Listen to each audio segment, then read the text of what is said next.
take them back to Nigeria and let's teach them a different kind of job.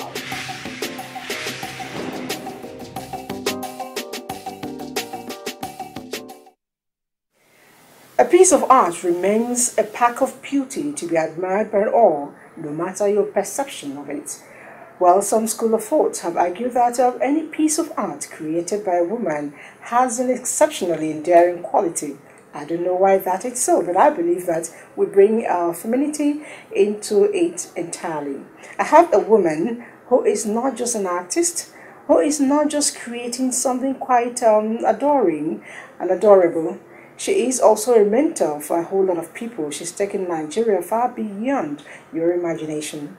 She is a Nigerian with exceptional quality. Who is my guest? I'll get to introduce her right after now. I don't think in gender boxes at all. I just get on with it. A man that would dare to ask the wife, who do you think you are?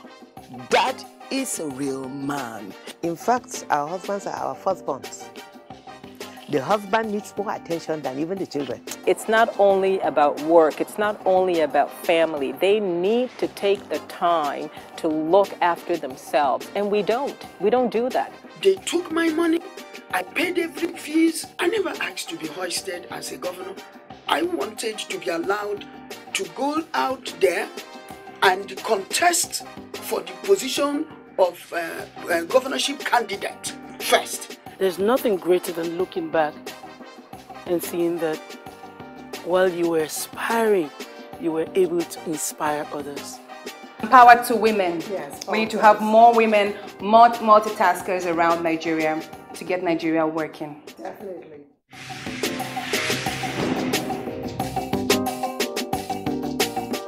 All right, if you just joined us, the program is The Woman, and my name is Elizabeth, and I have my guest with me, Mrs. Anila Adnan. Yeah. Nice to have you on the show. Thank you very much. You know, I walked into your home and I'm like, am I in an art studio? Or am I in a creative hall? Am I in a sitting room? I'm completely confused. You know, a lot of beautiful things. Maybe my camera can get to capture or a bit of it, because I'm sure we cannot do all of what I see here completely. How did you build this skill?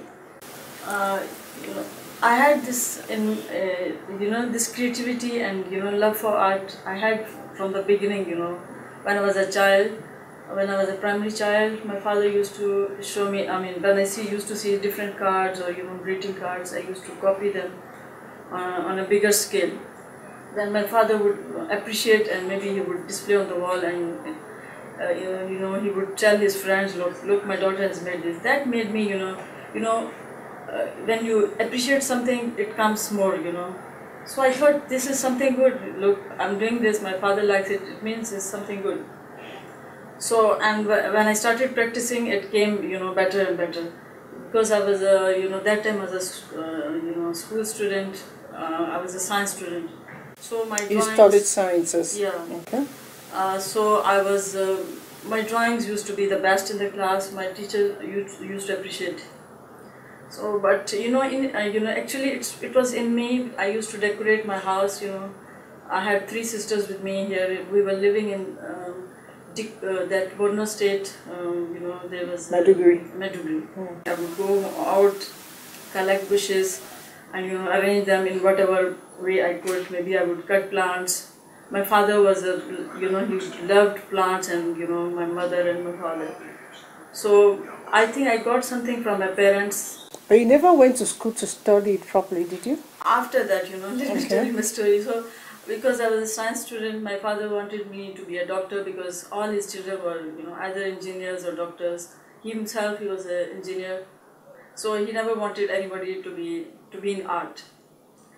When I completed my O-levels here, so my father told me to go back home, Pakistan, and continue your, you know, you have to give your exam for, you know, we have FSC. There, that is pre-medical. He wanted me to be a doctor, so he just, you know, removed me from here and sent me to Pakistan.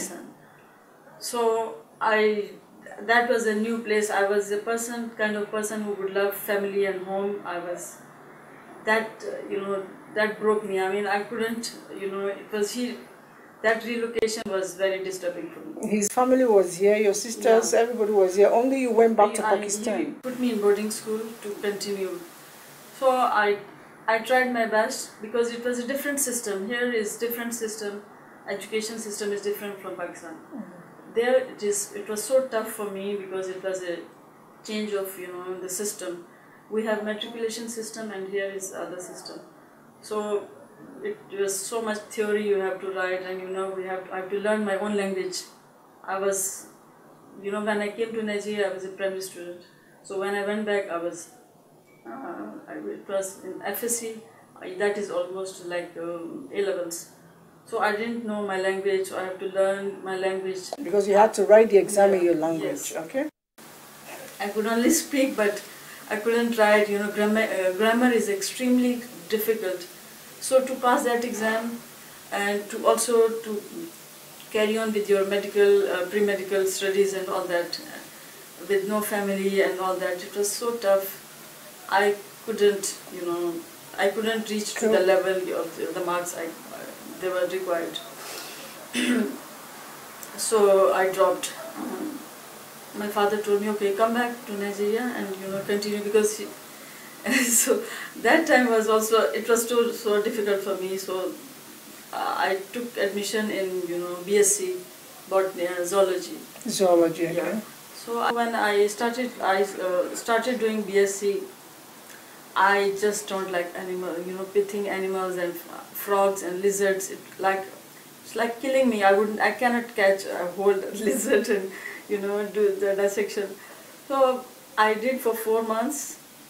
Then I decided I cannot do anymore, because it was inside me. There was something like art. I wanted to be art. I used to inspire by people who were doing art, doing sketching on the roadsides. When I used to pass by Punjab University, that was my university, Fine Art University. So I used to get inspired by them. So I told my sisters, one of my sisters, eldest sister, second sister was also in fine arts. It was her final year. So I told her I want to, shift to arts at that level when I was in, BSc. She said it's going to be too difficult for you and you won't get admission also, because you have to have a base, those who are going to that, graduation level. I mean, you are a science student. How can you be an artist? I said no. I have to. I can give a test. When they took my test, I was good in drawing, so I got admission. Even though I was a little bit late to the class, maybe 1 month late, but I got admission. So that was my happiest moment. She said, you got to do what you wanted to do, really. Actually, it was in my destiny. I had to be this, because when my father told me you have to be a doctor, I accepted. Okay, I thought, I think whatever field you are in, and if you do with your full heart and with your full soul, you can get success. So I think if I was a doctor, I would be a successful doctor as well. Okay, but it's actually very important from your story. Parents should let children do what their mind, tells them. A little bit of guiding, really, to be able to get it done well. But basically, we should be able to allow our children do what they are calling. And what you're wearing, I know it's one of your designs. Yeah, it's fabric painting. I do fabric painting. Yeah. Okay. Silk painting. Actually, I mix different mediums to produce one work. I also do batik, on the fabrics. Okay, it was plain like this, and you had to add a bit of this. I gave my tailor to stitch it, then I did. I did so many shirts, and I do on different surfaces as well. I won't be surprised if I ask you, your earring is also your job? Yeah, this is bead jewelry I made with wire. It's not common here, it's unique. People usually don't use wire here. They're using, synthetic nylon, and they make, different styles. This is my own style. I like to be different. Everything you wear, you design it. I have to find a way of designing something for you to wear too. But then, talking about artists, I know that in Nigeria, you've been able to groom a whole lot of people. Talk to us about your mentorship program for young artists in Nigeria. Yeah, I want to do something for the younger people. I want to teach them, but the only problem is I don't have space. Right now I'm teaching in a school, but that is my job. That I'm teaching children, but on my own level, I want to do something to teach the younger students or the ladies. Right now I'm having some workshops. Monthly I take some workshops at home. Some ladies and some children, I just divide the timings. So they come and learn. I do like paper mache or batik or Okay. stained glass or the different techniques, cutting, pasting, stenciling, quilling. There are so many things I can teach them, but my problem is space. Okay. And right now it's this problem. Okay. I'm planning to go with I'm a member of FIAN, Family Artists Association of Abuja, Nigeria. So we are planning to go, abroad, maybe to Paris or Germany. We want to go for for maybe residency or some exhibitions. Maybe we'll take along the other people, maybe younger people as well. Okay. Now, you schooled in Nigeria. You grew up in Nigeria, so to speak, Borno State, Maiduguri. Yeah. And at a point, you went back to do your BSc in Pakistan. How did you get back to Nigeria? When after my masters, I didn't get a break even for one day. I did graphic designing, masters in graphic designing. That the graduation is 4 years, and then masters another 2 years. I passed. So it was the final day. When it was the final day, I got the offer for my job. So I started without having a break for one day. So I continued as a teacher. So after teaching for a few months or for a year, I got married in Pakistan. So but my parents were here. I wanted to still come back to my parents. So after staying few years there, I convinced my husband I have to go back. To go back to Nigeria. So when we came back here, that time I had my daughters. I have 2 daughters. They were very young that time. So we came to Lagos that time. My father was living in Lagos that time. So we started living. Maybe I lived for 5 years in Lagos. Then we came back to Abuja. It's my almost 10th years. In Abuja. Well done. Now tell to me, what do you like about Nigeria so much? The best thing I like about Nigeria is the weather. The weather. We have very extreme weathers. In my country, if it's hot, it's extremely hot. And if it's cold, it's extremely cold. You can't, when I go in winter, I don't like to live there because it's so chilling and it's painful, like kind of the cold is very disturbing. Too much. Okay. So the weather I like this rainy season. It's cool. Yeah, it's my best weather. The whole, the rainy season. Okay. And the other thing, apart from the climate, the people, they are they are loving. Most of them, especially in Abuja. I lived in Lagos also for 5 years, so they are not very friendly, to be honest. But you prefer people in Abuja? Yeah, they are down to earth. They are very friendly people. That's the second thing I like about Lagos is a lot of hustling and bustling. Yeah, and so much rush. If you go to one side, you cannot go to the other side because you'll waste the whole day on the roads. So and so much pollution here. Everything is good. So calm and serene, and the scenery is beautiful. People are beautiful. What about the food? Food I like jollof rice. Suya, mostly weekends we go to, there's one suya spot. We buy suya, and whenever there's a party we buy this suya. But I like okra so much. So, but I take when it's with meat. Okay. The swallow, when you put your mouth... I like the fried yam, but I don't like the swallow thing. The swallow one? Yeah. Oh, okay. So I was going to make you eat the swallow, but since you don't like it... No problem. Because I'm not fussy about food. Anything comes, and if I'm hungry, I will take. I know it's Ramadan season, Salah season, everything coming together. I know you usually would organize some events around Salah. Talk to me about that event. Yeah. What is it for? Okay, you're talking about. I think you're talking about Chandrat. Yes. Chandrat is an evening. It's the last day of Ramadan. When we see the moon, like when we start the Ramadan period. After seeing the moon, you get the announcement. Okay, the sun has been sighted. So the next day we keep the Ramadan fast. So in the same way, after the end of the month, when we see the moon again, it means the Ramadan period was finished, is the next month has started.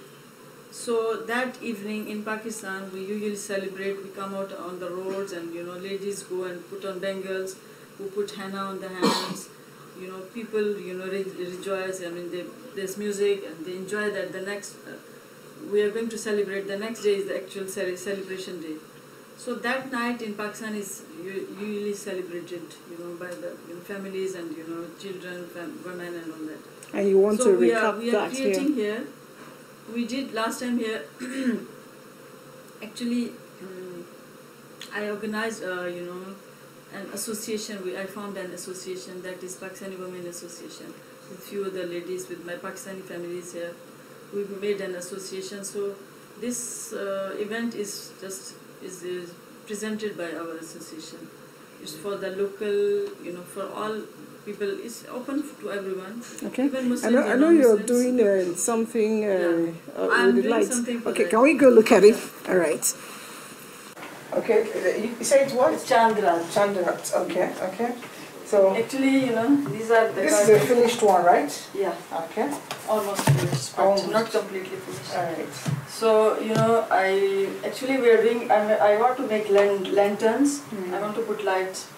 So I wanted to make something different and durable as well, because we can use them, reuse them after we use once. So I took curtains. My friend has fruity shop, so I asked her to supply me. She also keeps. I like to recycle things. Instead of wasting things, I keep preserving, even the cartons or the tins and everything. Even I carry them to my school for my children. So she knows I'll be using them. So she kept, storing. So I applied glue and then I covered with this fabric. Okay. After doing this, then let me show you the one I did. So this one, I have glued and covered with the fabric. After that, we press it.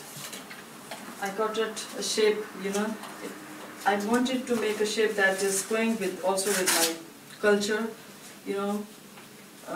in Pakistan we have this type of motifs. So I took one of the motifs and I cut out and then I traced.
I'm doing this. We are doing this bazaar. One for the people to enjoy the evening. The other is to raise little bit money for our charity. We are doing another charity bazaar that will be in November. That we are going to. Last year we raised around 4.5 million for the one for the old homes in Enugu and the other one was for special children in Kubwa. Okay, you raised 4.5 million, which you gave to a home in Enugu. Yeah, we gave 2 million to in Enugu and 2 Okay. million And to this. the money you raise it at this bazaar. And with yeah, your- bazaar. Also, we go to different people who Can give us money. support, Yeah. Okay. And then this year, what are you planning to do with We are your going money? to do operation, heart operation for very poor families. They have children who need heart operation. So we want to raise money for that. Nigerian children. Yeah. Okay. So this bazaar, we'll sell things, and if we get the money, whatever Make. our association sells the money, we'll keep it for the charity that we are doing in November. Okay. So after doing this, see, I put you in this. That's the place we go. We'll connect with the electricity from this place.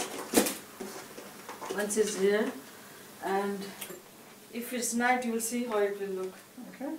This We're looks going to beautiful. put lanterns all around. Mhm. You know, these are the things, you know, the children and, you know, local children can learn, and they can earn money through this, doing such things. Yeah, beautiful. Such things are so common in my country. And you know, apart from making money out of it, you buy these things or construct them and put in a home. Yeah. It actually brings out the beauty of a home. Yeah. And when I speak of beauty, I'm so admiring your place. Look at this one. You designed this ones too? Yeah. Okay. All of it. Yeah, this is paper machine. Oh, this is paper. Is that brick? Yeah, it's not brittle, it's not breakable, even if you... Oh no. I was gonna catch it.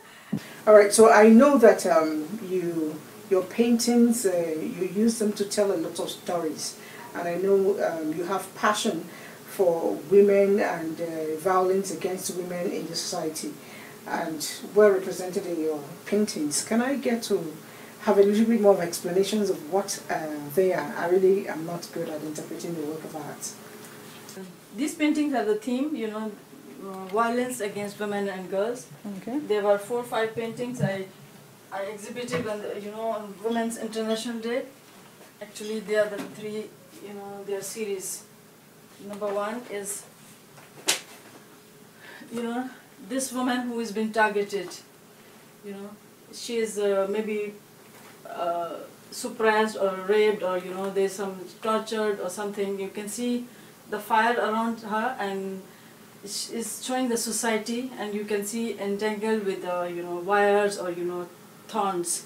This is the society. You can see her skirt, torn, and, you know, she's hiding her face. That's all this. All textured, Okay. hiding her face. So she doesn't want to face the world. She doesn't like anyone anymore. And the surrounding, you can see the fire and the smoke around her. She's so angry with everyone. What about this one? Okay, and this one is the society. I've shown the society. The society is, you know, blind and dumb, and they are, you know, they don't want to even hear what's going on, and they don't want to talk about what's happening. They are so selfish. You can see you can see the woman hiding her face, or the man, and they, you know, some are chained. They are stopped not to talk on any issue. I see this one. This the woman mouth is so closed. strong. Yeah, Okay. she wants to speak, but she's not supposed. She's forced not to speak about the happenings around the world. She's you know, you can see her crying, and the other woman is her lips are, you know, Sealed. sealed, Stitched together. I see stitched that. together. She should keep quiet. You know, this I depicted the society around. You can see she's beaten. There are scars, and, you know, different over. societies, different people. Either they're Muslim or Christian or whatever religion they belong to. But I've shown the whole society is a blind, deaf, and dumb. Okay. And these are the screams. After, you know, this is the second painting, and that was the third. She is, after, you know, she's angry at the society. You can see her screams at different, you know, different faces of, you know, angriness and, you know, anger. You can see the blood dripping at the back. That is in combination with her, you know, feelings. Okay. You see her different faces. You can see the face is hidden. And the last one is, she's daring the world. Okay, enough is enough. You know, you can't do anymore. No, I want to face the reality. Okay. So this is the woman, and this is also about women. If you want to transform, a woman who is unhappy or unexposed, she want to be something but she cannot do anything. But then you want to come out and you have decided to do something. This is the new woman of today. You can see her wearing jewelry, and you see it's through the colors, the hairstyle. This is like you. So there's a transformation, it depends on you, whatever you want to do. If you want to change, you get out and change the world. Basically, the change lies in you, really. Yeah. As a woman, you can decide to say enough is enough. Enough is enough. And then you now apply the change. Yeah. It's a pleasure. Thank you so much. And on that lovely note, I say bye-bye to you on today's edition of The Woman. And when I say women, we are great. I am not just exaggerating. Here is someone who is using her talent to create opportunities for a lot of people, and very importantly, dragging in her country, dragging in her family, using her talents to create money to help the less privileged. Let's all learn to do the same for our people around us, and that way our society gets better. Thank you. See you again next time on this show, The Woman. I remain Elizabeth. Thank you. Thank you. Thank you.